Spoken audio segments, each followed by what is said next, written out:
Pessoal, Remo 1, Coritiba 0.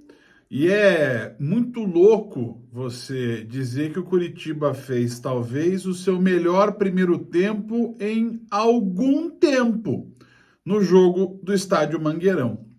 O Coritiba, dessa vez, no jogo diante do Remo, pagou pela não conversão das oportunidades que teve na primeira etapa. Faltou capricho, pode ter faltado sorte em uma jogada ou outra, mas o certo é que o Coritiba teve pelo menos 6 chances reais de abrir o placar antes do gol do Pedro Rocha, que foi praticamente o último lance do primeiro tempo, e ainda teve mais uma ou duas oportunidades muito claras na segunda etapa, quando o time caiu de produção.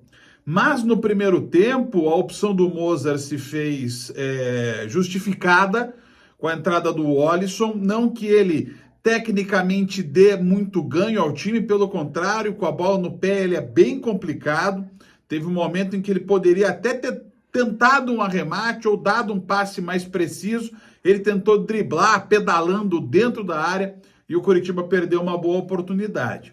Mas a escalação do Ronier pela esquerda surtiu muito efeito. O Ronier foi o melhor do primeiro tempo, deitou e rolou em cima do lateral direito do Remo, teve chances, o Coritiba criou com ele, criou com o Josué, criou com o Sebastião Gomes, teve o Gustavo Coutinho acertando a trave num desvio e, claro, a presença importantíssima do Marcelo Rangel. Era um primeiro tempo de um Coritiba que a gente talvez esperasse há mais tempo que fosse aparecer. Só que na primeira jogada real de gol, o Pedro Rocha fez um golaço, ele bateu de bate-pronto, em movimento, um chute difícil de ser executado, mas muito forte, sem chances para o Pedro Rangel. O Remo fez 1-0 e ali estava resolvida a partida. No segundo tempo, o Remo fez o que o Coritiba mais se complica, que é retrair-se e esperar o Coritiba chegar. E o Coritiba teve muita dificuldade, mais uma vez, para fazer essa criação de jogadas, tendo um adversário a pressioná-lo.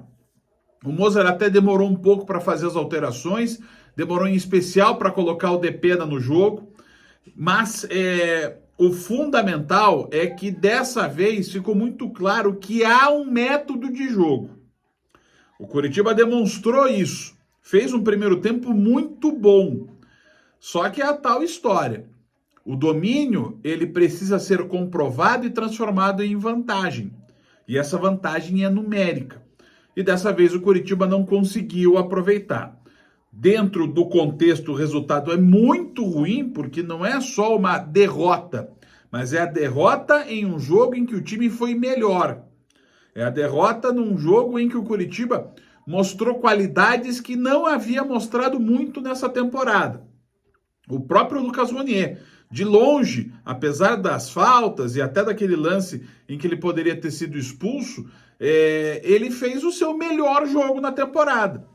Ganhou mais duelos individuais do que nas outras partidas todas somadas, explorou bem o fundo do campo, fez jogadas de fechar para o meio, fez jogadas de ir para a linha de fundo, criou possibilidades. Josué também teve campo para jogar. O Coritiba criou possibilidades, mas ficou devendo na hora da finalização. E aí, não adianta. No momento em que você tem um finalizador de qualidade, isso faz diferença. Gustavo Coutinho, mais uma vez, não conseguiu. O Júnior Brumado, a bola nem chegou nele, porque daí o Coritiba voltou a ter aquele problema da bola não chegar no centroavante. E o Pedro Rocha teve uma chance só no jogo e deu a vitória ao Remo. Cabe ao Coritiba ir buscar a recuperação na Série B diante do Operário, que também busca a reabilitação. Já fica um jogo mais tenso no sábado, no Couto Pereira, entre Coritiba e Operário. Um abraço.